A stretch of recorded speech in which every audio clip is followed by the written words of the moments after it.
नमस्कार छात्रों, 12वीं हिंदी का अध्ययन करने वाले सभी छात्रों का स्वागत है। पाठ्यक्रम के अनुसार 5वीं जो कविता है गुरुवाणी, इस कविता को लेकर भाग 1 में हमने 2 पदों को लेकर उसका भावार्थ, अर्थ और गुरु नानक जी इस 2 पदों के माध्यम से क्या करना चाहते थे, ये सारी बातें हम देख चुके हैं। अब भाग 2 में हम गुरुवाणी इस कविता के अंतर्गत के 3 पद जो है, ये 3 पदों को लेकर आज हमें विचार करना है। तो छात्रों, ये जो तीसरा पद क्या है, ये पहले आप ध्यान से सुनिए और उसके बाद इसका भावार्थ आपके सामने स्पष्ट हो जाएगा। तो तीसरा पद क्या है, देखिए। मन रे अहि निशि हरि गुण सारी, मन रे अहि निशि हरि गुण सारी, जिन खिनु पलु नामु न बिसरे ते जन बिरले संसारी, जिन खिनु पलु नामु न बिसरे ते जन बिरले संसारी।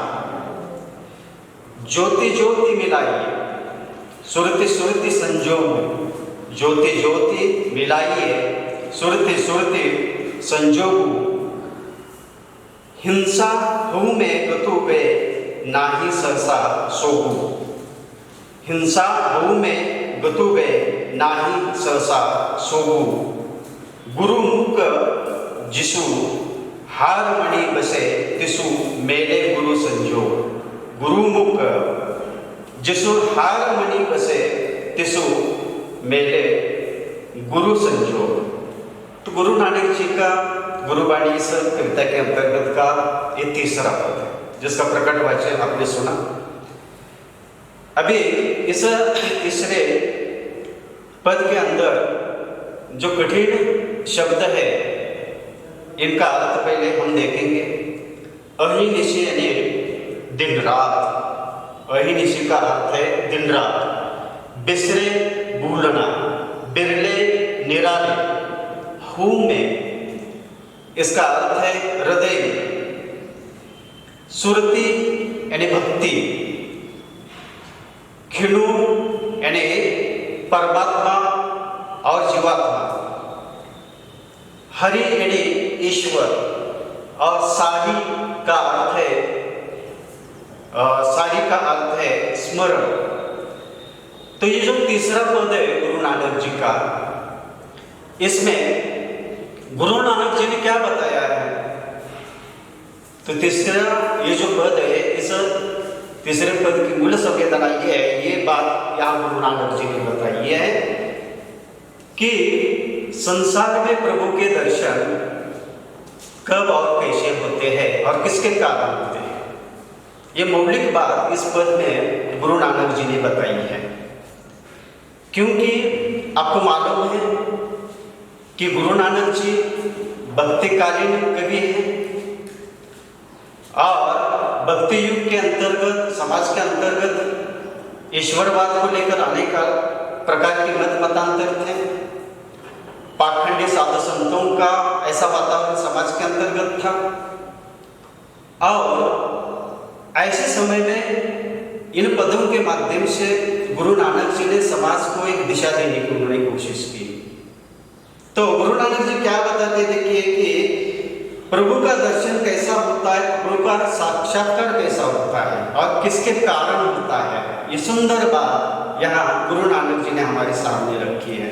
गुरु नानक जी क्या बताते इस पद में? मन रे अहिनिशि हरि गुण सारी, जिनु खिनु पलु नामु न बिसरे ते जन बिरले संसारी। गुरु नानक जी का एक अनुभव था कि सभी व्यक्तियों को, संसार के मनुष्यों को परमात्मा का साक्षात्कार नहीं होता है।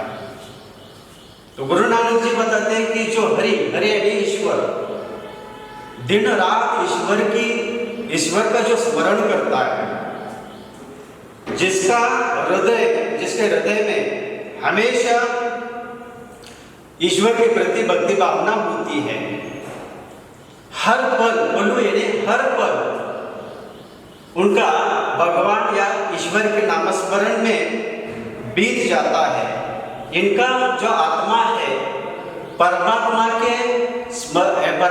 का इनके आत्मा में हमेशा स्मरण होता है। ऐसे जो लोग हैं एक क्षण भी अपने परमात्मा को नहीं भूल सकते हैं। बिरले यानी बिसरे जिसे कहा जाता है, भूल नहीं सकते। ऐसे जो लोग हैं इस संसार में ये बिरले होते हैं, निराले होते हैं। सभी के सभी लोग यानी ऐसे नहीं होते जिनको परमात्मा नहीं मिल सकता। तो ऐसे लोगों का यानी ये जो लोग होते हैं संसार के बीच, यानी कुछ गिने चुने लोग होते हैं जो कि भगवान का सच्चे मन से जो स्मरण करते हैं, ऐसे अलग लोग होते हैं। और अगर देखा जाए तो हमारे हिंदी साहित्य के बीच संत कबीर जी, मीराबाई, तुलसीदास जी ये सच्चे ऐसे भक्त थे, जिसके कारण यानी कि दिन रात वे अपने ईश्वर की अपने प्रभु का स्मरण रखते थे। इसलिए वे लोग संसार को अच्छी तरह से जान सके और ऐसे लोगों को परमात्मा का साक्षात्कार हुआ। अब देखिए क्या अगली दो पंक्तियां, ज्योति ज्योति मिलाइए सुरति सुरति संजो। गुरु नानक जी बताते हैं ज्योति ज्योति ज्योति यानी कि जो जिसको कहा जाता है, और ये परमात्मा रूपी आराधना की ज्योत जिसके हृदय में जलती है। ऐसे ही व्यक्ति को परमात्मा मिलते हैं, या परमात्मा का ये जो प्रकाश है, ईश्वर का ये जो रूप है, ऐसे लोगों को ही नजर आता है, दिखाई देता है। और ये जो बात है कि सुरती यानी भक्ति के बिना ये असंभव है, भक्ति के बिना ये संभव नहीं है। यहाँ आत्मा और परमात्मा का यह मिलन होना बहुत जरूरी है, और उसका रास्ता है भक्ति रस का रास्ता है, यानी भगवान के प्रति के प्रेम का रास्ता है। और ये संजोग ये जो भक्ति रस का संबंध जब तक नहीं आ सकता है, तब तक उस परमात्मा का साक्षात्कार, परमात्मा का दर्शन कभी हो नहीं सकता। ये बात यहाँ गुरु नानक जी ने बताई। गुरु नानक जी इस पद में क्या बताते आगे देखिए, हिंसा हूं में गुतु गए नाही सहसा सुगु गुरुमुख जिसु हार मणि बसे तिसु मेरे गुरु संजोग। यहाँ एक हार ऐसा शब्द का प्रयोग हुआ है, हार यानी माला, फूलों की माला, ऐसा इसका शब्द अर्थ है। अब देखिए हम का अर्थ है हृदय में। तो गुरु नानक जी भगवान का दर्शन, भगवान का साक्षात्कार, ईश्वर का साक्षात्कार अगर करना है तो सच्चे हृदय से, सच्चे यानी अंतरात्मा से हमेशा दिन रात यानी अहिनिशी यानी दिन रात यानी भगवान का स्मरण होना बहुत जरूरी है। और दूसरी बात यानी ये बताते हैं कि हृदय के अंतर्गत ये जो हिंसा की बात होती है, कठोरता की बात होती है, और जिस व्यक्ति के अंदर अहंकार का भाव होता है, ऐसे लोगों को ईश्वर कभी नजर नहीं आते हैं। अहंकार की बात यानी कौन सी बात है देखिए, कि मैं ये हूँ, मैं वो हूँ, मेरे जैसा कोई नहीं है, मैं ही ज्ञानी हूँ, मैं ही पंडित हूँ। इसी प्रकार का मैं अपने अंदर अगर है तो ऐसे भगवान यानी ऐसे व्यक्तियों को, इस संसार के अंदर के ऐसे व्यक्तियों को ईश्वर का दर्शन कभी नहीं हो सकता है। इसलिए अहंकार की भावना का त्याग करना पड़ेगा, कठोरता यानी जो दुष्टता है यानी उसका त्याग करना पड़ेगा, और हिंसा रूपी जो भावना है इसका भी त्याग करना पड़ेगा। और ऐसी बात है तो हम भगवान के रास्ते पर यानी भगवान जहाँ वो है उस रास्ते पर हम चल रहे हैं, ऐसा मानना चाहिए। ऐसी बात यहाँ गुरु नानक जी बताते हैं। और ये जो रास्ता बताने वाला कौन है, गुरु का महत्व यहाँ गुरु नानक जी बताते हैं गुरुवाणी इस यानी कविता के अलग अलग पदों के बीच। गुरु मुख जिसो हार मानी बचे तिसु मेले गुरु संजोग। ये जो भगवान का जो रास्ता है, इस रास्ते पर लेकर जाने का कार्य गुरु के माध्यम से होता है, गुरु की शिक्षा के माध्यम से होता है। और गुरु ये ज्ञान अपने शिष्य को देता है, यानी इस संसार के वास्तविकता का दर्शन गुरु कराता है। इस संसार के अच्छाइयों का यानी अच्छाइयों को लेकर यानी के अवगत कराने वाला गुरु ही होता है। और गुरु के बिना भगवान का साक्षात्कार असंभव है। और गुरु क्या यानी क्या है, ये जो हार यानी क्या है, गुरु के प्रति या आदर आस्था और आत्मीयता का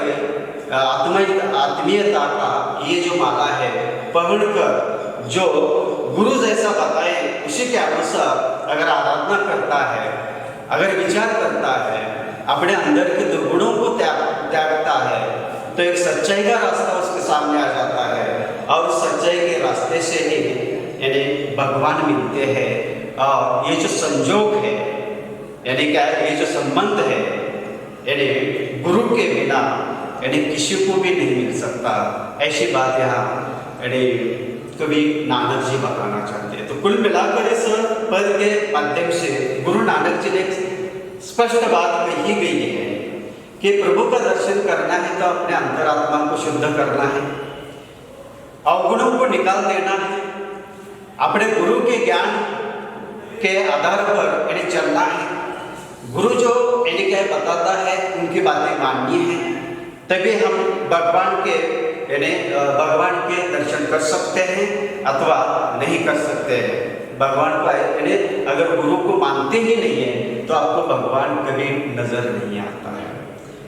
तो ये भगवान ईश्वर की जो बात है हमेशा अनेक कवियों ने जो कही है, इसका कारण क्या है कि भगवान ईश्वर ये जो बात यानी मानी जाती है अलग अलग धर्मों के बीच, यानी अलग अलग प्रकार के यानी क्या है अलग उनके यानी ईश्वर के रूप माने जाते हैं। लेकिन गुरु नानक जी सभी यानी धर्म के अलग अलग जरूर यानी क्या है वह उनके भगवान जरूर है, लेकिन भगवान में भेदाभेद नहीं है। भगवान एक ही है। ये जो सृष्टि है, ये जो संसार है, यानी जो इस संसार को वास्तविकता के साथ यानी जानता है, यानी ऐसे ही व्यक्ति को ईश्वर का साक्षात्कार होता है। इस बात को लेकर गुरु नानक मानते थे और यही संदेश उस समय के समाज को गुरु नानक जी ने दिया है। तो छात्रों ये हुआ यानी तीसरा यानी ये पद हुआ। अब चौथे पद के बारे में हम देखना चाहेंगे। गुरु नानक जी की ये जो गुरुवाणी ये जो कविता है इसमें चौथा यानी पद क्या है देखिए, पहले सुनिए। तेरी गति मिति तू ही जाने क्या को आंखें बखाने। तेरी गति मिति तू ही जाने क्या को आंखें बखाने। तो आपे मुक्ता आपे प्रकटू आपे सब रंग बहाने। तो आपे मुक्ता आपे प्रकटू आपे सब रंग बहाने। साधक सिद्ध गुरु बहु चेले खोजत फिरी फरमाने। साधक सिद्ध गुरु बहु चेले खोजत फिर ही फरमाने। सब ही बदू पाई भिक्षा तेरे दर्शन को कुर्बाने। सब ही बदू पाई भिक्षा तेरे दर्शन को कुर्बाने। उसी की प्रभु खेल रचाया, उसी की प्रभु खेल रचाया। गुरुमुख शोभी हुई। नानक सब जग आपे बरते दूजा और न कोई। नानक सब जुग आपे बरते दूजा और न कोई। तो छात्रों ये जो चौथा पद है, इस चौथे पद के अंदर के कठिन शब्द के अर्थ जब तक नहीं देखेंगे हम तब तक ये जो पद है इसका भावार्थ क्या है, अर्थ क्या है, ये नहीं समझ सकते हैं। इसीलिए ध्यानपूर्वक इन कठिन शब्दों के अर्थ आप सुन लीजिएगा।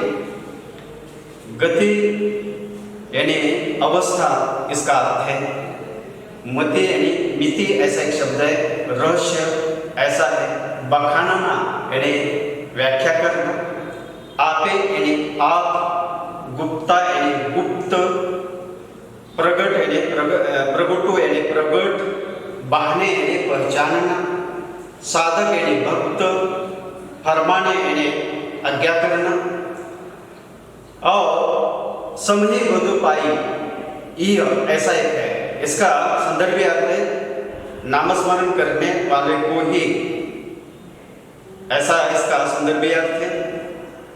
कुर्बानी, कुर्बानी का अर्थ है कुर्बानी। शोभी, शोभी का अर्थ है समझदार। और दूजा यानी दूसरा, दूजा यानी दूसरा। तो ये वे यानी कठिन शब्द के अर्थ पद चौथे के अंदर के ये कठिन शब्द के अर्थ। तो यहाँ गुरु नानक जी क्या बताना चाहते थे कि तेरी गति मिते तू ही जाने, क्या आपको आँखी बकाने, तू आपे गुप्ता आपे प्रगटो आपे सब रंग बहाने। तो प्रभु के प्रति एक आदर का भाव, ईश्वर के प्रति की भक्ति भावना इस पद में अभिव्यक्त हो चुकी है। सर्वशक्तिमान इस संसार को चलाने वाला सर्वशक्तिमान ऐसा अगर कोई व्यक्ति है इस संसार में तो ये केवल ईश्वर है। ईश्वर के अलावा अन्य कोई शक्तिमान यहाँ नहीं है। और इस ईश्वर के इस शक्ति को जानने के लिए, समझने के लिए यहाँ गुरु नानक जी एक बात यहाँ बताना चाहते हैं कि ये जो सारी बातें हैं, ये सारा ज्ञान है, ये जो सारी समझ है, गुरु के बिना असंभव है। जैसे कि बात मैंने पहले बताई, मैंने आपको विद्यार्थी मित्रों, क्या इस संसार में जितने भी असाधारण व्यक्ति हुए, योद्धा हुए, बड़े बड़े ऐसे ज्ञानी हुए, पंडित हुए, हर एक का गुरु यानी कोई ना कोई होता है। इसीलिए ये ऐसे असाधारण व्यक्तित्व निर्माण हो चुके हैं। गुरु के बिना मानवीय जीवन कभी सार्थक नहीं हो सकता है। तो यही बात यहाँ गुरु नानक जी बताना चाहते हैं कि तेरी गतिविधि तू ही जाने, क्या आपको आँखी बखाने। क्योंकि ये भक्तिकालीन समय की ये कविता है, गुरु नानक जी के पद है, और उस समय में समाज के अंतर्गत की जो व्यवस्था है, ये पाखंडता, साधु संत, अपने आप को ईश्वर का रूप मानने वाले लोग, यानी अलग अलग प्रकार के फरमाने यानी क्या है, जो आज्ञाएं करते थे, बातें बताते थे। इस बात के ऊपर भी यानी यहाँ गुरु नानक जी ने चोट अपने विचारों के माध्यम से की है। तो तेरी गतिविधि तू ही जाने, क्या को आँखें बखाने, तो आपे गुप्ता आपे प्रगटो आपे सब रंग बहाने। तो प्रभु के प्रति का भक्तिभाव यहाँ स्पष्ट हुआ है कि हे विधाता, हे ईश्वर, यानी तो तुम्हारा ये जो शक्ति है, तुम्हारी ये जो शक्ति है, तुम्हारा ये जो रहस्य है, शक्ति का रहस्य आज तक यानी कोई जान नहीं सका। और आज तक यानी कि अलग अलग प्रकार से यानी अलग अलग विद्वान, अलग अलग पंडित यानी इसकी व्याख्या करते रहे, लेकिन ये कोई व्याख्या यानी कोई भी व्यक्ति या कोई भी ज्ञानी आज तक तुम्हारे शक्ति तथा तुम्हारे रहस्य को जान नहीं सका है। ये इस संसार का कटु सत्य है। इसीलिए यहाँ गुरु नानक जी बताते हैं कि आप कैसे हैं, आपका रूप कैसा है, आपका यानी क्या रूप कैसा है, प्रकट भी है।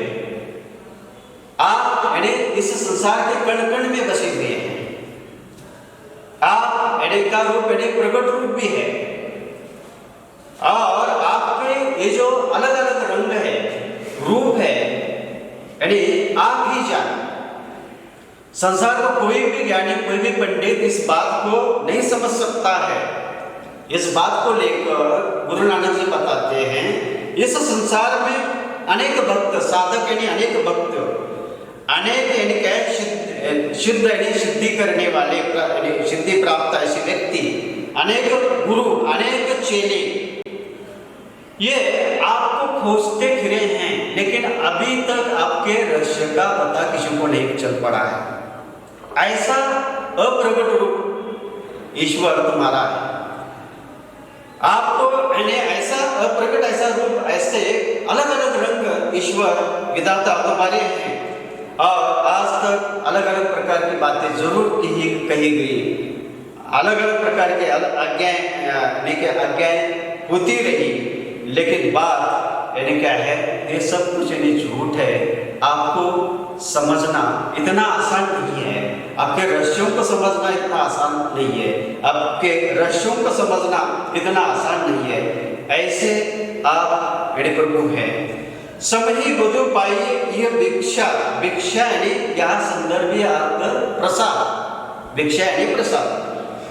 तेरे दर्शन को कुर्बान है। जीवन भर ने आपका नामस्मरण करने वाले, ऐसे जो करने वाले जो लोग हैं, आपके सच्चे हृदय के साथ यानी आपको जानकर लेने वाले यानी सच्चे साधु है, संत है, ऐसे ही लोगों को प्रभु का दर्शन रूपी प्रसाद मिला है, दर्शन रूपी प्रसाद मिला है। और ऐसे लोगों के लिए जीवन भर आपके दर्शन के लिए अपना जीवन पूरी तरह से कुर्बान करना पड़ता है, तभी जाकर हे प्रभु आपके कुछ रहस्यों को यानी ऐसे चेले, ऐसे सिद्धि करने वाले लोग, ऐसे भक्त, इनको बहुत ही कम यानी संख्या में आप उन लोगों को प्राप्त हो चुके हैं। तो यहाँ ऋषि की प्रभु खेल रचाया, गुरुमुख शोभे हुई। अगर इन बातों को समझना है तो गुरु नानक जी बताते हैं कि इन बातों को अगर समझना है तो ये संसार का ये जो खेल है, ये जो यानी ईश्वर का यानी ये जो रचाया हुआ ये जो खेल है, इस संसार को अगर समझना है, संसार की वास्तविकता को अवगत करा के लेना है, तो गुरु के माध्यम से यानी ये बातें यानी हम आत्मसात कर सकते हैं। नहीं तो गुरु के बिना ये समझ किसी भी व्यक्ति को नहीं आता है। इस संसार में अनेक प्रकार के लोग हैं, अनेक प्रकार के जीव जंतु हैं। ये लोग यानी संसार को समझ सके हैं क्या? नहीं है। तो जितने भी निराले ऐसे जो लोग हैं, संसार को जिन्होंने समझा है, ईश्वर को यानी जिसने इन्हें समझा है, ईश्वर का दर्शन जिन्होंने पाया है, वास्तविकता का जिसको दर्शन हुआ है, ऐसे ही व्यक्ति इस समाज के लिए, संसार के लिए कुछ कर के इस संसार युग में चले गए हैं। इसीलिए यहाँ गुरु नानक जी बताते हैं कि ये सारी जो बातें हैं गुरु के माध्यम से ही ली जा सकती है। नानक सब जुग आपे बरते, दूजा और न कोई। नानक जी बताते हैं कि इस संसार में आखिर है क्या? इतने जीव जंतु इतने युग यानी इस संसार में होकर चले गए, अनेक पीढ़ियां आई चली गई, लेकिन इस संसार में अगर शाश्वत ऐसा जो रूप है, इस संसार में शाश्वत ऐसा अगर कौन सा रूप है तो ये ईश्वर आपका है। आप यानी शाश्वत है, चरम का यानी क्या है, आप इस संसार में यानी अपना खेल यानी आपने रचाया है। इस संसार की उथल पुथल आपके रहस्यमयी शक्ति के माध्यम से ही होती है।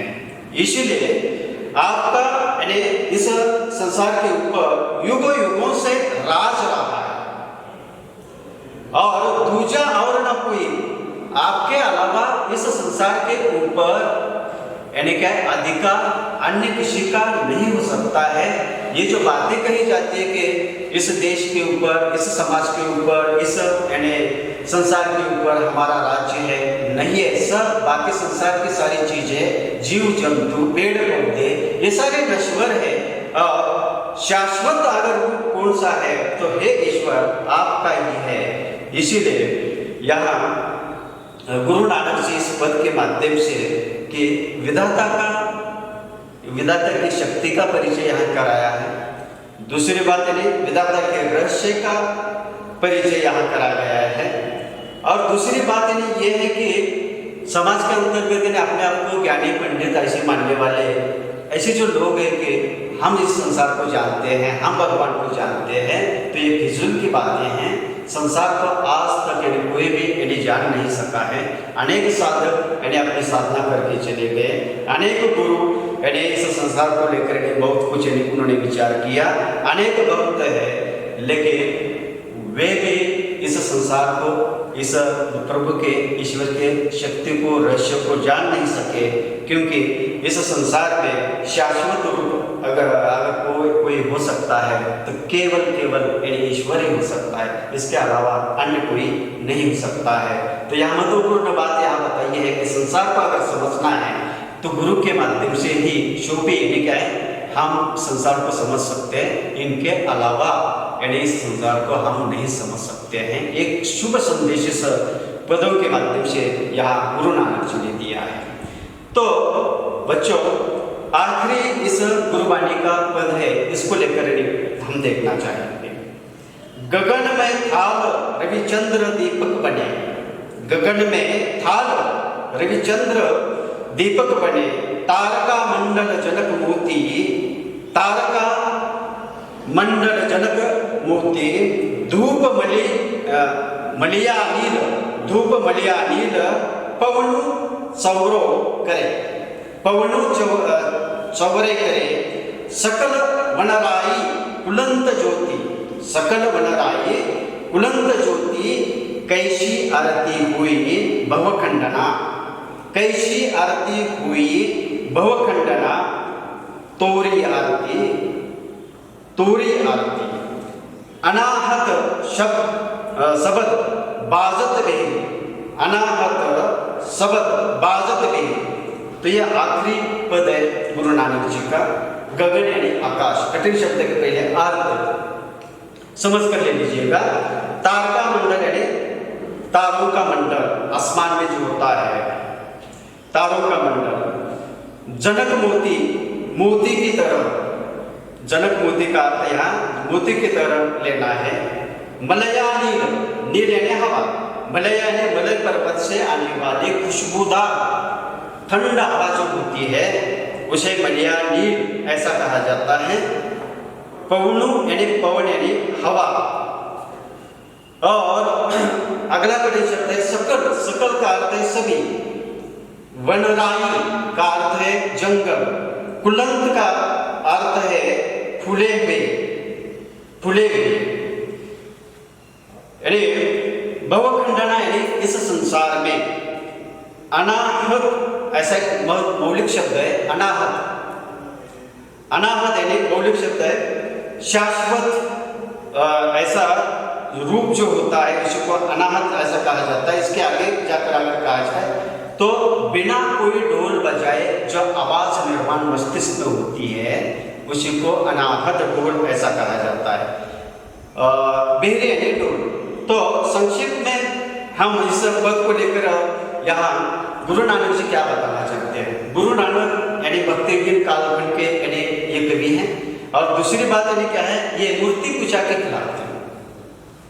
यानी भगवान का ये जो रूप है यानी इस संसार के कण कण में बसा हुआ है। यानी कण का मतलब कि संत कबीर जी ने जो कहा था ईश्वर के बारे में, वो को कहाँ ढूंढो रे भाई, मैं ना ताबो कैलाश में ना मंदिर मस्जिद में, मैं तो तुम्हारे पास हूँ। यानी कण कण में संसार के कण कण में ईश्वर का रूप है। किसी मूर्ति पर यानी मंदिर में जाकर किसी मूर्ति की हम पूजा अर्चना आराधना करते हैं। इस बात को लेकर इस पाखंडता के ऊपर प्रकाश इस पद में डाला गया है। तो यहाँ एक सुंदर बात यहाँ कही गई है गुरु नानक जी ने। गगन में थाल रविचंद्र दीपक बने, तारका मंडल जनक मूर्ति। तो हे प्रभु की ये जो आराधना होती है, यह आराधना करने के लिए यह आकाश रूपी थाल है। और आकाश रूपी थाल में रवि यानी सूर्य, चंद्र यानी चंद्रमा, ये जो ज्योति है, ये जो यानी आकाश रूपी थाल में ये ज्योति जो चलती है कौन सी, रवि और सूर्य और चंद्र, ये दीपक की तरह दिन रात जलते रहे। तारका मंडल यानी कैसा, ये जो आसमान के अंतर्गत यानी अलग अलग प्रकार के तारे हैं जो चमकते हैं, तो ये मोतियों की माला है और ईश्वर के लिए ये आसमान में बनी हुई है। जनक मोती, धूप मलया नील, और यहाँ जो है कि जैसे कि कोई आराधना करते समय किसी ईश्वर के सामने हम धूप जलाते हैं, लेकिन यहाँ इस संसार के अंतर्गत मलय पर्वत से आने वाली ये जो ठंड खुशबूदार हवा है, ये क्या है, धूप की तरह चलती रहती है। पवनों सवरे करे, हमेशा ये हवा चलती रहती है। सकल बनराई फुलंत ज्योति, और इस संसार के माध्यम से ईश्वर की यह आराधना चलती रहती है और युगों युगों से चलती रहती है। तो ये जो यानी सकल वनराई फुलंत, ये जो जंगल है इस संसार के ऊपर यानी क्या है, इस पेड़ पौधों के ऊपर जो फूल है, फल है, ये संसार के आरती के लिए ये संसार के पेड़ पौधे फल फूलों से यानी उनकी आराधना करते हैं। सकल वनराई फुलंत ज्योति, कैसे आरती हुई भवखंडना, इस भवखंडन में, इस आसमान में या इस धरती पर ईश्वर की ये आरती कितनी अच्छी तरह से होती है और युगों युगों से चलती आ रही है। और हम जैसे पाखंडी लोग यानी टूटे यानी क्या अपने थाल में थोड़े से फूल लेकर किसी मूर्ति के ऊपर यानी क्या है उसे डालते हैं और अपने अंदर की भक्ति भाव दिखाने की नाटकीयता हम करते हैं। तो इसके ऊपर यानी क्या कड़ा प्रहार किया गया है। और अनाहत शब्द बाजत बेरी, जिसके हृदय में यानी भगवान के प्रति हमेशा एक भक्ति भाव होता है, एक आराधना करने की एक ललक होती है, ऐसे ही लोग यानी क्या है इस भगवान के अनहद ढोल को समझ सकते हैं।